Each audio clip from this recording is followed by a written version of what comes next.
வணக்கம், நான் டாக்டர் வித்யாலட்சுமி. இன்றைக்கி நம்ம வீடியோவில் வந்து கருக்குழாய் அடைப்புன்னா என்ன, ஹைட்ரோசல்ஃபிங்ஸ் அப்படின்னா என்னங்கிறத பற்றி நம்ம பார்க்க போகிறோம். ஃபஸ்ட்டு இந்த கருக்குழாய், அதாவது ஃபெல்லோப்பியன் டியூப் அப்படிங்கிறது என்னென்னா, பெண்களுடைய கர்ப்பப்பைக்கு 2 பக்கம் இந்த ஃபெல்லோப்பியன் டியூப் வந்து இருக்கும். அதாவது கர்ப்பப்பையில் ஆரம்பித்து கருமுட்டை வரைக்கும் இது வந்து நீண்டு இருக்கும். 2 பக்கமே வந்து ஆல்மோஸ்ட் ஒரு 10 சென்டிமீட்டர் அந்த லென்த்துக்கு வந்து இந்த கருக்குழாய் ஃபெல்லோப்பியன் டியூப் அப்படிங்கிறது வந்து இருக்கும். ஸோ இந்த டியூப்போட வேலை என்ன அப்படின்னு பார்த்தோன்னா, நார்மலாக வந்து ப்ரெக்னென்சிக்கு ட்ரை பண்ணிட்டு இருக்கிறப்ப இந்த ஒவ்வொரு மாதமுமே வந்து முட்டையிலேருந்து ஒரு முட்டை வந்து வெளியாகும், சினைப்பையிலேருந்து ஒரு கருமுட்டை வெளியாகும். இந்த கருமுட்டையை இந்த ஃபெல்லோப்பியன் டியூப் தான் வந்து எடுத்துகிட்டு ஒரு சக்ஷன் எஃபெக்ட் மூலமாக எடுத்துகிட்டு அதை அந்த ஃபெல்லோப்பியன் டியூபுக்குள்ளே சின்னதாக ஒரு நூலிழைகள் மாதிரி ஃபிம்ப்ரியன்னு சொல்லுவோம் இருக்கும். இதை வச்சு நகர்த்தி அதை வந்து கர்ப்பப்பை உள்ளுக்குள்ளே கொண்டு வரும்.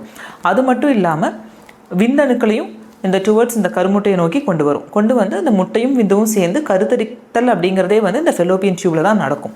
அதுக்கப்புறம் அது மூலமாக உருவான கருவை வந்து கர்ப்பப்பைக்குள்ளே நகர்த்தி கொண்டு வந்து பதிய வைக்கும். ஸோ இதுதான் வந்து இந்த ஃபெல்லோப்பியன் டியூபோட வேலை.